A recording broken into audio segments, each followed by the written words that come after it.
Welcome everyone. Today we are going to work on a 2-point linear perspective. Earlier we did a 1-point linear perspective, and as you remember, with 1-point linear perspective, lines are either horizontal, vertical, or they go to your vanishing point, whatever the angle might be. 2-point linear perspective is a little different. Lines are either vertical or they go to one or the other of your vanishing point. There is no variation on this, with some exceptions, but we're not going to really get into that. So let's start right here. I think a 2-point linear perspective is a little bit more natural. You do see a lot of 1-point linear perspective drawings in the natural world, but 2 tends to be a little bit more common. So I think you may enjoy this a little bit more. It's a more natural, what you're more likely to encounter. And so notice my lines are either horizontal vertical, or they go to your vanishing point. Okay? Pretty basic, pretty simple. But make sure all your lines go towards one or the other. I also think it's very important to physically make the dots on the paper. You can't just say it's in this neighborhood. The human eye, our eyesight is very precise. And if you go just it's in this general area, your drawing will be off and you won't know why. So you do need to be very specific. So I'm going to put in a sidewalk here. So let's just continue on with this line.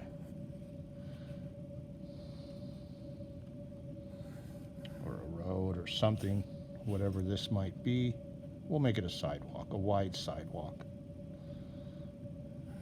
And it's going off the picture plane. Those of you who come to class, I have a lot of these drawings in the classroom, so you can study those as well. So let's put in the sidewalk, the blocks. So notice this line is going to this vanishing point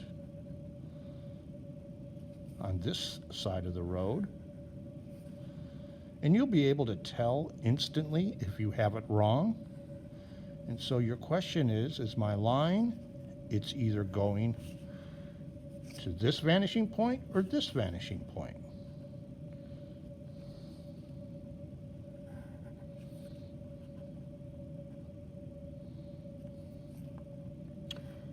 It's also helpful that your vanishing points are outside the picture plane. With 1 point, it can be inside the box, and that's usually normal. But here, it's a little bit more helpful if you can have them outside the picture plane. In fact, even further apart than I have them. It is a more natural way of seeing how our eyes have a wide angle. We have excellent peripheral vision. So let's put in another building.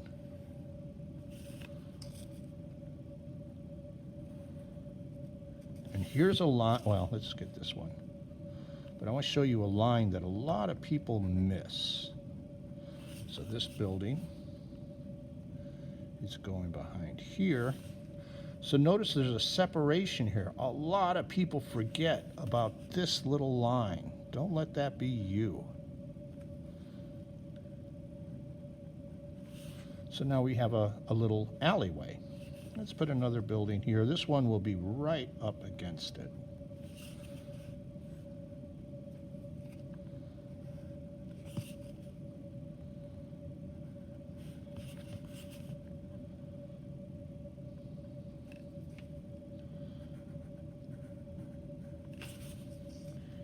part of you does not want to believe that you see buildings with angles like that, but you do. You see it all the time. It's just that your brain instantly processes it, and it doesn't fight that this is, you know, this is a 90-degree angle in the real world, but that's not what you see. So let's put in some doors, and you know, they're pretty simple here. And it's going to go to this vanishing point. Let's put in some windows on the top. So you know my little trick, I like to draw lightly some guidelines.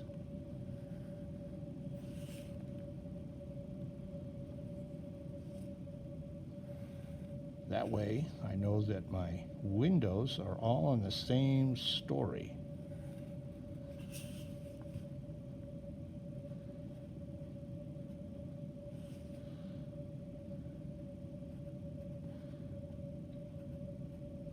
Windows are not on the corner usually because it makes them structurally less strong. And these are perfectly horizontal. People have a tendency to want to angle them. I don't know why. And then those guidelines you can just erase.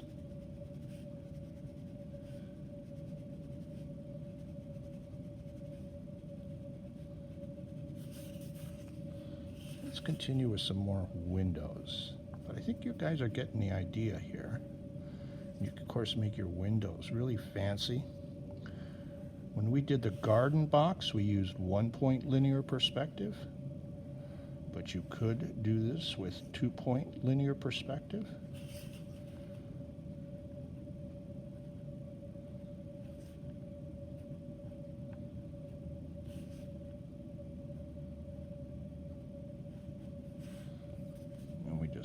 Erase those guidelines.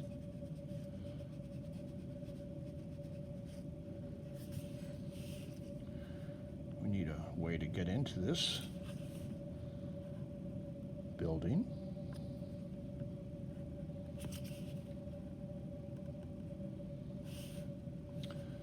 And how about some windows for this structure?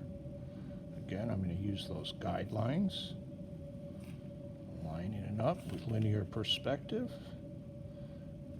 Gotta use those vanishing points and be precise. Don't go in the neighborhood of.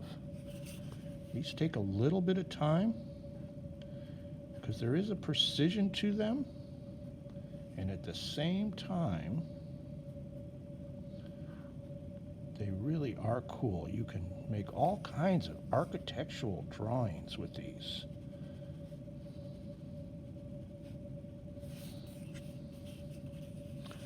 All right, let's turn this into a vacant lot right here.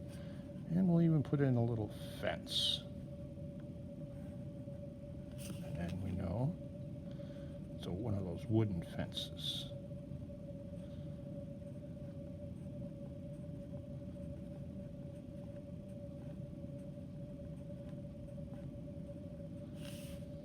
And some trees growing in the background, and let's do the same thing over here. So let's go into my vanishing point.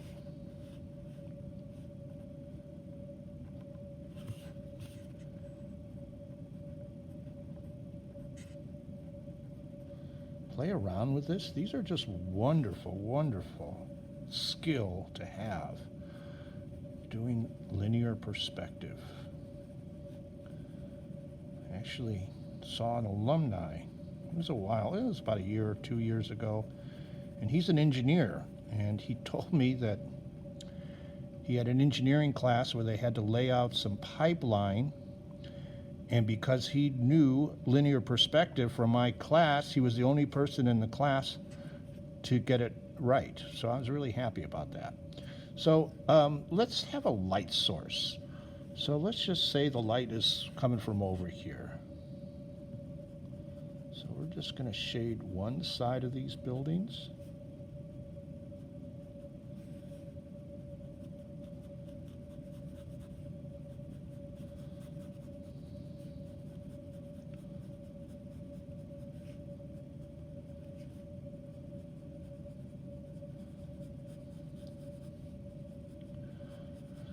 So you want to add those details, street lights, fire plugs, as best you can, whatever you want to do.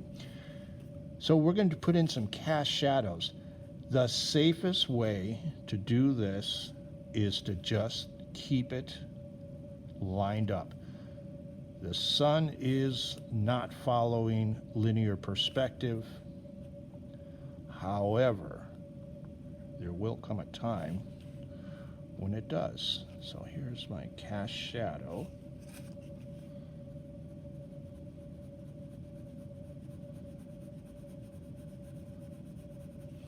And the same thing here.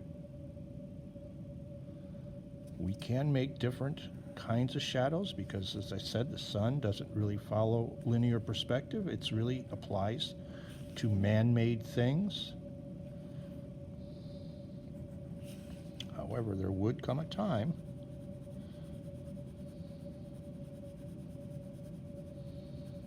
and I have a tendency to darken the windows on the light side,